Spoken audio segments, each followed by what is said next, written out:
उन्हें देखकर सोचती रहती है कि वह योर मैजेस्टी है जो कि थोड़े जवान लग रहे हैं और उस दूसरे व्यक्ति को देखकर ऐसा लगता है कि वह लॉर्ड इयान की तरह दिख रहे हैं। इसका मतलब वह उसके पिताजी हैं। कुछ समय बाद में हिज मैजेस्टी वहां से चले जाते हैं और थोड़ी देर बाद में वहां पर एक ब्राउन हेयर लेडी आती है और वो कहती है, डार्लिंग क्या सब ठीक है? वह उसके पास जाती है और कहती है कि क्या योर मैजेस्टी चले गए? और इयान के फादर कहते हैं कि हाँ, मुझे यकीन है कि शोर आप तक पहुंच गया होगा, इसीलिए मुझे इसके लिए माफ करना। और ब्राउन हेयर लेडी कहती है कि कोई बात नहीं, इयान भी अभी सो रहा है, इसीलिए संभवतः उसने कुछ नहीं सुना होगा। उसका हाथ कांप रहा था और वो कहती है कि हिज मैजेस्टी वह उसे बलपूर्वक लागू नहीं करेंगे, है ना? और इयान के फादर उसकी माँ का हाथ पकड़ते हुए उसे सहलाते हुए कहते हैं कि चिंता मत कीजिए, सब ठीक है। और जो कि वह करना चाहते हैं वह वैसा कभी नहीं कर पाएंगे क्योंकि इयान इकलौता क्राउन प्रिंस है और वह इस बात को भी अच्छे से जानते हैं कि हम दूसरा बच्चा नहीं चाहते हैं। और ब्राउन हेयर लेडी कांपते हुए रोने लगती है और वो कहती है कि कोई बात नहीं, क्या मैं किसी भी दुखी भविष्य को हमारे पास आने से रोकने की पूरी कोशिश करूंगी। यह सुनकर वह कहते हैं कि हाँ, आपने ठीक कहा और उसे गले लगा लेते हैं। ब्राउन हेयर लेडी कहती है कि भले ही हमें सब कुछ जोखिम में डालना पड़े, हम उसकी रक्षा जरूर करेंगे। टियन उनकी बातों को सुनती रहती है और समझती रहती है कि आखिर यह क्या हो रहा है कि अचानक से उसे धुंधला सा दिखाई देने लगता है। यह देखकर वह जल्दी से इयान रोज की ओर जाती है ताकि वे दोनों साथ में रहें क्योंकि यहाँ का दृश्य बदलने वाला था और टियन को भी चक्कर आने लगे थे और वो उसके पास आ जाती है। टियन उसके पास आती है और वो न्या न्या करती रहती है क्योंकि वह बहुत ही ज्यादा घबराई हुई थी और उसे लग रहा था कि कहीं वह अचानक से कहीं गायब न हो जाए, इसीलिए वह उसे खोना नहीं चाहती थी। अचानक से टियन को जलने की आवाज सुनाई देती है और वो सोचती है कि आखिर ये आवाज कहाँ से आ रही है और उनका स्थान पूरी तरह से चेंज हो गया था और वो सोचती रहती है कि आखिर उस मेंशन में इतनी ज्यादा आग कैसे लगी हुई है। पूरा महल आग में झुलस रहा था और वहाँ पर वैसा ही ब्लैक पोर्टल खुला हुआ था जो कि बहुत ही ज्यादा भयानक था। वहाँ पर इयान रोज के माता पिता भी थे जिन्हें देखकर टियन सोचती रहती है कि वे दोनों पहले भी थे, वह इयान के माता पिता ही हैं, है ना? वह दोनों भी उस ब्लैक होल की ओर ही जाते रहते हैं। यह देखकर टियन चिंतित होती है और उनकी ओर भागते हुए सोचती रहती है कि वह खतरनाक है, वहां पर मत जाओ, और वो न्या न्या करती रहती है। इयान रोज की माँ इयान की ओर आगे बढ़ते हुए कहती है कि इयान, क्या आप ठीक हैं? कोई बात नहीं, सब ठीक है, आपको इसकी चिंता करने की बिल्कुल भी जरूरत नहीं है, मैं हमेशा आपके साथ रहूंगी। दूसरी ओर इयान रोज के माता पिता को उस ब्लैक होल की ओर जाते हुए देखकर हिज मैजेस्टी चिल्लाते हुए कहते हैं कि प्लीज प्लीज वहाँ पर मत जाओ, सब ठीक है, मैं तुम्हें कभी भी कैद नहीं करूँगा, इसीलिए प्लीज मेरे पास वापस आ जाओ। इयान रोज के माता पिता दोनों उसमें जाने के लिए तैयार थे और उसके फादर कहते हैं कि हिज मैजेस्टी, पिताजी, हमने अब सबसे अच्छा विकल्प चुनने का निर्णय ले लिया है, अब इयान का कोई प्रतिस्थापन नहीं करेगा। यह देखकर हिज मैजेस्टी चिल्लाते हुए कहते हैं कि नहीं नहीं, प्लीज मत जाओ, प्लीज यहीं पर रुक जाओ। दूसरी ओर इयान रोज उन्हें ऊपर से खिड़की से देखता रहता है और उसके पिता उसकी ओर स्माइल करते हुए कहते हैं कि अलविदा इयान, मेरे बच्चे, हम हमेशा तुम्हें याद रखेंगे और हमेशा हम तुम्हारे साथ रहेंगे, तुम चिंता मत करो। यहाँ से सीन शिफ्ट हो जाता है, टियन बेहोश हो जाती है और यह दृश्य पूरी तरह से बदल जाता है और टियन की फिशेस उसे जगाती है। यह देखकर टियन सोचती है कि यह एक जाना पहचाना सा स्थान लग रहा है, लेकिन यहाँ पर थोड़ा सा अंधेरा है। टियन उन सब चीजों को सोचकर विचार करती है कि तो फिर वह सब क्या था, क्या चीजें थी वह सब। जो अभी अभी मैंने देखी थी, क्या वे किसी की यादें थी? और उन सब चीज़ों को देखने के बाद में अब मुझे ऐसा एहसास हो रहा है जैसे मैंने कुछ ऐसा देख लिया जो कि मुझे नहीं देखना चाहिए था। क्या लॉर्ड इयान के माता पिता, क्या वे सच में हमेशा के लिए गायब हो गए, या फिर हर किसी के लिए एक दुखद स्मृति जरूर होती है? आइए हम ऐसा सोचे कि हमने ऐसा कुछ नहीं देखा और इसे भूलने की कोशिश करें। लेकिन लॉर्ड इयान रोज उसे दिखाई नहीं देते हैं और वो उसे ढूंढते हुए सोचती है कि लेकिन आखिर लॉर्ड इयान रोज कहाँ गए? हो सकता है कि जब वह अपने माता पिता की ओर भागे तो वह बह गए होंगे। मुझे लगता है कि मैं बस एक पल के लिए ही भागी थी। टियन चलती ही रहती है कि अचानक से वह किसी चीज से टकराकर डर जाती है और वहां पर वह वही तकिया था जिस पर वह पहले सोई थी। यह वही पिंक कलर का कुशन है जो मैंने पहले यहाँ पर देखा था। यह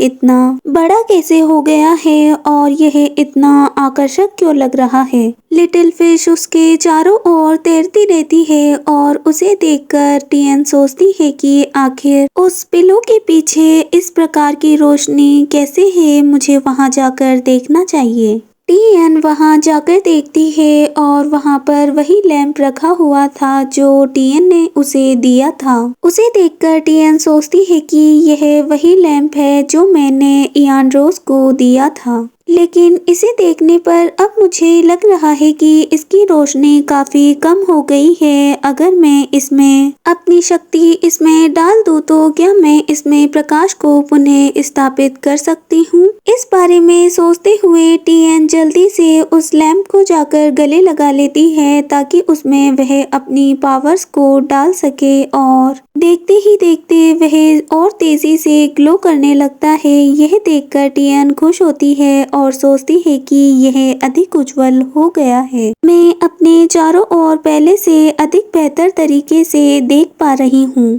टियन देखती है कि उसके चारों ओर वह सब व्यक्ति पड़े हुए हैं जो कि ब्लैक होल में चले गए थे और वो सोचती है कि जो लोग उसमें फंस गए थे वे बेहोश होकर यहाँ पर लेटे हुए हैं। ऐसा लग रहा है कि अभी तक उनमें से किसी को भी होश नहीं आया है।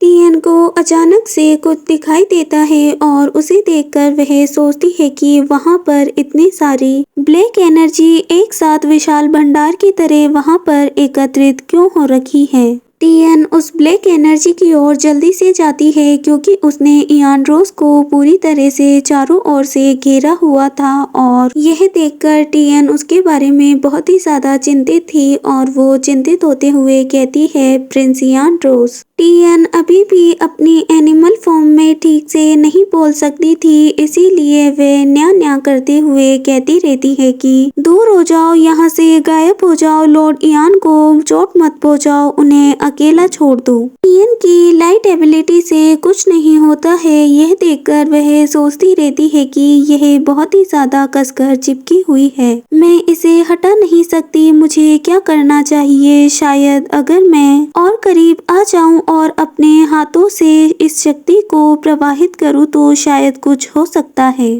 टियन अपनी ह्यूमन फॉर्म में आ जाती है और वो अपनी लाइट एबिलिटी को अपने हाथों में एकत्रित करते हुए रोशनी को बहाल करती है जिससे कि वह ब्लैक फॉग गायब हो जाए। वो कहती रहती है, लॉर्ड इयान प्लीज जल्दी से उठ जाओ, प्लीज उठ जाओ। टियन की पावर से वह डार्क पावर हटने लगती है लेकिन वह अचानक से एक ही जगह पर इयान रोज की गर्दन पर एकत्रित हो जाती है। यह देखकर टियन परेशान होते हुए, घबराते हुए सोचती है कि आखिर वह एक साथ एकत्रित होकर लॉर्ड इयान रोज का गला क्यों दबा रही है। टियन जल्दी से उसके पीछे जाती है और उसे ऊपर उठाते हुए उसे पीछे से गले लगाते हुए सोचती है कि लॉर्ड इयान प्लीज प्रकाश की शक्ति, प्लीज उन्हें वापस ले आओ, प्लीज उनकी मदद करो। टियन लॉर्ड इयान को गले लगाते हुए सोचती रहती है कि मैं अपनी पूरी शक्ति को लॉर्ड इयान को दे रही हूँ और देखते ही देखते वहां पर चारों ओर लाइट एबिलिटी की रोशनी छा जाती है क्योंकि टियन पूरी अपनी ताकत से उसे बचाती है।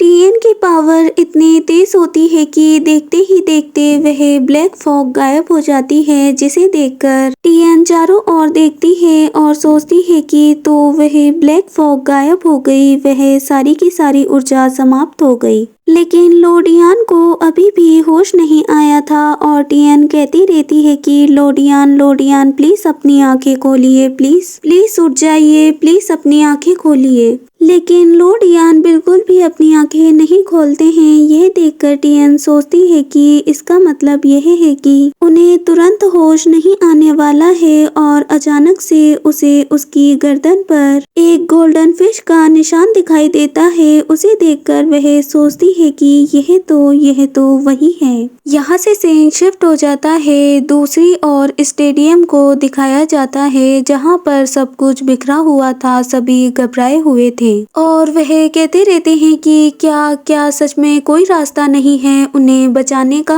हिज मैजेस्टी बहुत ही ज्यादा चिंतित थे और वो परेशान होते हुए कहते हैं कि नहीं, इसका कोई रास्ता नहीं है जब तक आप उपस्थान के मास्टर नहीं हैं, इसे खोलने का कोई रास्ता नहीं है, कोई भी ऐसा नहीं कर सकता उसके मास्टर के अलावा। और कुछ समय पहले इस उपस्थान को खोलने के लिए मैंने इसके कई सुराग खोजे, इसके लिए पूरे इंपीरियल अभिलेखों को छान मारा, लेकिन इससे कोई फर्क नहीं पड़ा। बल्कि उनको पढ़ने के बाद में मुझे इस बात का एहसास हुआ कि कोई भी बाह्य व्यक्ति उस उपकक्ष में हस्तक्षेप नहीं कर सकता है और ना ही उसमें कोई रास्ता निकाल सकता है। यह सुनकर लॉर्ड कार्सस और लॉर्ड आल्फियस दोनों ही सरप्राइज हो जाते हैं, क्योंकि वह दोनों ही टीएन को बचाना चाहते थे। वह इस पर बात करते ही रहते हैं कि अचानक से वहां पर एक ब्लू कलर का उपकक्ष खुल जाता है और यह सब देखकर वहां खड़े सभी नाइट्स और सभी लोग सरप्राइज हो जाते हैं। वह उस पोर्टल को देखकर कहते रहते हैं कि आखिर वहां पर हवा में क्या है और अचानक से देखते ही देखते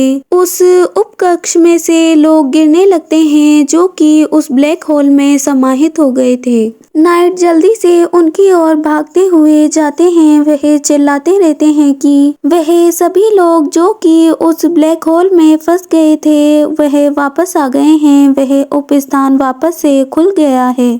उन्हें चेक करके नाइट कहते हैं कि यह सभी सांस ले रहे हैं, बस यह सभी बेहोश हैं। मुझे उन्हें करीब से देखने पर ऐसा लग रहा है कि उन्हें कोई बाहरी चोट भी नहीं लगी हुई है। मुझे लगता है कि वह ठीक है। यह सब देखकर लॉर्ड कार्सस भी उस ओर चिंतित होते हुए जाते हैं और वो कहते रहते हैं कि आखिर टीएन कहाँ है, क्या किसी को वह दिखाई दे रही है, आखिर वह कहाँ है। अचानक से लॉर्ड कार्सस को दूसरी ओर से आवाज आती है और वो उस ओर देखते हैं तो उन्हें दिखाई देता है कि टीएन एक बड़ी सी गोल्डन कलर की फिश पर बैठी है और उसके साथ क्राउन प्रिंस इयान रोज भी हैं और फिश बहुत ही ज्यादा लड़खड़ा रही थी। यह देखकर टीएन कहती है कि क्या आप ठीक है फिश। वह जल्दी से उन्हें जमीन पर लेकर आ जाती है और देखते ही देखते गायब हो जाती है। यह देखकर टीएन सोचती है कि वह गायब हो गई है, अब मुझ में कोई ताकत नहीं बची है, इसीलिए वह गायब हो गई। टीएन इस बारे में सोचती ही रहती है कि अचानक से टीएन को आवाज सुनाई देती है और वो सोचती है कि क्या सच में यह पिताजी की आवाज है, तो इसका मतलब यह है कि वास्तव में वह यहाँ बाहर ही है। लॉर्ड कार्सस टीएन को देखकर खुश होते हैं और वो जल्दी से उसे आकर गले लगा लेते हैं। यह देखकर टीएन भी सरप्राइज हो जाती है, क्योंकि उसने नहीं सोचा था कि उसके पिताजी उसके लिए इतना चिंतित होंगे। वह सोचती रहती है कि कहीं ऐसा तो नहीं है कि वह इस बारे में गुस्सा है, अगर ऐसा है तो मुझे उनसे माफी मांगनी चाहिए। और वो कहती है कि पिताजी मुझे इसके लिए माफ कर दीजिए। और ड्यूक कार्सस टीएन को जेंटली गले लगाते हुए कहते हैं कि मुझे लगा था कि मैंने आपको खो दिया। वह वापस से टीएन को नहीं खोना चाहते थे, जैसे कि उन्होंने पहले अपनी वाइफ और टीएन को खो दिया था। यह सुनकर टीएन की आंखों में आंसू आ जाते हैं और वो सोचती रहती है कि मैं कितनी ज्यादा मूर्ख थी, जैसे मैं इयान को खोने से डरती थी, वैसे ही पिताजी भी मुझे खोने से डरते होंगे। टियान इस बारे में सोचकर जोर से रोने लगती है और वो अपने पिता के गले लगते हुए कहती है कि इसके लिए मुझे माफ कर दीजिए पिताजी। मैं आपको परेशान नहीं करना चाहती थी, मुझे माफ कर दीजिए। यहाँ से सीन शिफ्ट हो जाता है। वह सभी अंदर आ जाते हैं और हिज मैजेस्टी टियन से कहते हैं कि मुझे खुशी है कि आपको कोई चोट नहीं लगी। अगर आपके शरीर में कुछ भी गड़बड़ है तो आप मुझे बता सकती हैं। यह सुनकर टियन कहती है कि नहीं, ऐसा कुछ भी नहीं है, मैं ठीक हूँ योर मैजेस्टी। दूसरी ओर लॉर्ड आल्फियस को देखकर ऐसा लग रहा था कि जैसे कि वह अपनी आंखों से हिज मैजेस्टी को कुछ कह रहे हों और वो विचार करते हैं कि यदि आपकी जांच पूरी हो गई हो तो प्लीज आप यहाँ से जा सकते हैं योर मैजेस्टी। आपको इस कमरे में रहने का कोई अधिकार नहीं है। यह देखकर हिज मैजेस्टी समझ जाते हैं कि आखिर वह क्या कहना चाहता है और वो सोचते रहते हैं कि मुझे कम से कम उनसे नमस्ते तो कहने दीजिए और उनका हालचाल तो पूछने दीजिए। मुझे वैसे भी जानना है कि आखिर वहाँ क्या हुआ। और ड्यूक आल्फियस उनकी बातों को समझते हुए सोचते रहते हैं कि मैं इस बात का स्वयं भी पता लगा सकता हूँ, बस मुझे अपनी ग्रैंड डॉटर के साथ में अकेला छोड़ दो। और दूसरी ओर हिज मैजेस्टी सोचते रहते हैं कि ओ माय गॉड, मैंने तो बस एक क्षण ही मांगा था, लेकिन इसके लिए भी आखिर वह इतना भड़क क्यों रहा है। और दूसरी ओर उन दोनों को देखकर टियन सोचती है कि वे एक दूसरे को आखिर क्यों घूर रहे हैं। हिज मैजेस्टी गहरी सांस लेते हुए कहते हैं कि यह आपके कारण ही संभव हुआ है। इयान ने उत्पात मचाना बंद कर दिया, इसीलिए आपने ही इयान को बचाया है। इसके लिए आपका शुक्रिया। सचमुच मैं आपका दिल से धन्यवाद करता हूँ प्यारी बच्ची, आप बहुत ही ज्यादा दयालु हैं। और यह सुनकर टियन कहती है कि नहीं नहीं हिज मैजेस्टी, ऐसा मत कहिए, जो मुझे करना था मैंने वैसा ही किया। हिज मैजेस्टी कहते हैं कि इस तरह की बात दोबारा फिर नहीं होगी क्योंकि क्राउन प्रिंसेस जल्द ही नियुक्त कर दी जाएगी। एक बार इयान को एक साथी मिल गया तो वह अपनी शक्ति साझा करेगा और फिर कभी उत्पात नहीं मचाएगा। और यदि ऐसा होगा तो आप फिर कभी खतरे में नहीं होंगी। यह सुनकर टियन सरप्राइज हो जाती है और सोचती रहती है कि हाँ, मूलतः वह उसकी पार्टनर है। मैंने सोचा था कि वह इयान की जोड़ीदार होगी, लेकिन मुझे नहीं पता क्यों, लेकिन उस अनमोल और पवित्र बच्चे को देखने के बाद बिना किसी हिचकिचाहट के मैं बिना सोचे समझे खतरे की ओर जाने लगी, क्योंकि मैं उसे वैसे ही नहीं छोड़ सकती थी। और जो कुछ भी हुआ उससे हिज मैजेस्टी बहुत ही ज्यादा शर्मिंदा थे और वो ड्यूक आल्फियस से कहते हैं कि इसके लिए मुझे माफ करना आल्फियस, मैं तुम्हारे सामने अपना सिर भी नहीं उठा सकता। यह सुनकर ड्यूक आल्फियस शांत होते हैं और कहते हैं कि जरा सोचिए, आखिर वह उपस्थान कैसे खुला। और चूंकि योहानेस क्राउन प्रिंस अभी भी बेहोश हैं, इसीलिए टियन, क्या आप उस बारे में हमें कुछ बता सकती हैं। टियन कहती है कि मैं लॉर्ड इयान से बात करती रही, उन्हें जगाने की कोशिश करती रही। मैंने सोचा कि अगर हम वहाँ फंसे रहे तो सभी लोग खतरे में पड़ जाएंगे, इसीलिए मैं उसे बार बार कहती रही कि हमें वहाँ से निकल जाना चाहिए। ड्यूक आल्फियस टियन की बातों को सुनकर सोचते हैं कि क्या प्रिंस इयान ने अनजाने में टियन की आवाज पर प्रतिक्रिया की है। टियन कहती है कि किसी भी चीज से ज्यादा मैं लॉर्ड इयान की हालत को लेकर चिंतित थी। और हाँ, कुछ अंधकार जैसा चिपचिपा पदार्थ उससे चिपका हुआ था, इसीलिए मैंने लाइट की शक्ति के द्वारा उसे हटाने की कोशिश की। वह गायब तो हो गया, लेकिन उसकी जगह इयान की गर्दन के पीछे कुछ अजीब सा चिन्ह दिखाई देने लगा। यह सुनकर ड्यूक आल्फियस कहते हैं कि कोई अजीब सा चिन्ह, और टियन कहती है कि हाँ, उनकी गर्दन के पीछे एक चमकती हुई फिश का निशान बना हुआ था। यह सुनकर ड्यूक आल्फियस और योर मैजेस्टी दोनों ही शॉक हो जाते हैं और वो कहते हैं क्या सच में। और ड्यूक आल्फियस घबराते हुए कहते हैं कि क्या आपने उस जगह पर छूने की कोशिश की? और टियन उन्हें दिखाते हुए कहती है कि मैं उनके सिर पर इस तरह से दबाव डाल रही थी और उन्हें अपनी शक्ति देने की कोशिश कर रही थी इस तरह से। यह शायद कुछ ऐसा था जो कि शायद टियन को नहीं करना चाहिए था। और मैजेस्टी भी घबराते हुए कहते हैं कि आल्फियस ऐसा नहीं हो सकता, किसी तरह से भी नहीं, ऐसा नहीं हो सकता। ड्यूक आल्फियस समझ नहीं पा रही थी कि आखिर ऐसा कैसे हो गया और वो अपनी मुट्ठी को कसते हुए कहते हैं कि हमें जल्द ही इसकी पुष्टि करनी होगी, इसीलिए बताइए कि योहानेस अभी कहाँ है। यहाँ से सेन शिफ्ट हो जाता है और वो जल्द ही प्रिंस इयान रोज के पास आ जाते हैं। और प्रिंस इयान को देखकर ऐसा लग रहा था कि अभी भी उन्हें होश नहीं आया है। हिज मैजेस्टी इयान के उस निशान को चेक करते हुए कहते हैं कि यह सचमुच यहाँ पर है, हालांकि यह हल्का सा ही दिखाई दे रहा है। हिज मैजेस्टी टियन को अपनी ओर बुलाते हुए कहते हैं कि टियन यहाँ आओ और यहाँ पर अपना हाथ लगाओ। टियन इयान के पास आती है और अपना हाथ वहाँ पर रखते ही उसकी फिश ग्लो करने लगती है और वह जिन्न वापस से नजर आने लगता है। यह देखकर हिज मैजेस्टी कहते हैं कि तो यह कंफर्म हो गया है, इसमें कोई गलती नहीं है। यह देखकर परेशान होते हुए ड्यूक आल्फियस अपने चेहरे पर हाथ रखते हैं और कहते रहते हैं कि ओ यह क्या हो गया।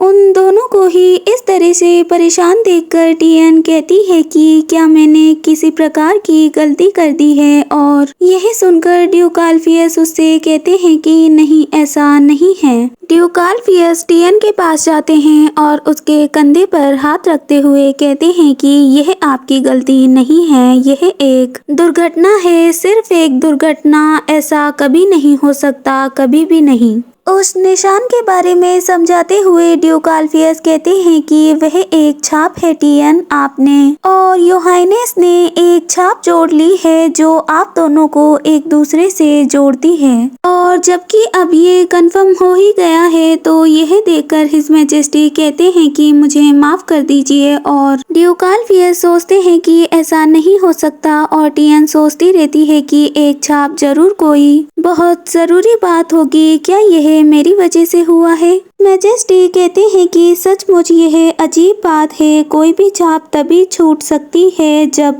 दोनों पक्षों की इच्छा शक्ति मजबूत हो, लेकिन इयान तो बेहोशी में कैसे अपनी छाप को छोड़ सकते हैं। हिज मैजेस्टी यह कहते ही रहते हैं कि दूसरी ओर प्रिंस इयान को होश आ जाता है और वो कहते हैं कि आखिर आपने अभी क्या कहा, आपके कहने का मतलब क्या है, एक छाप वो भी टियन के साथ?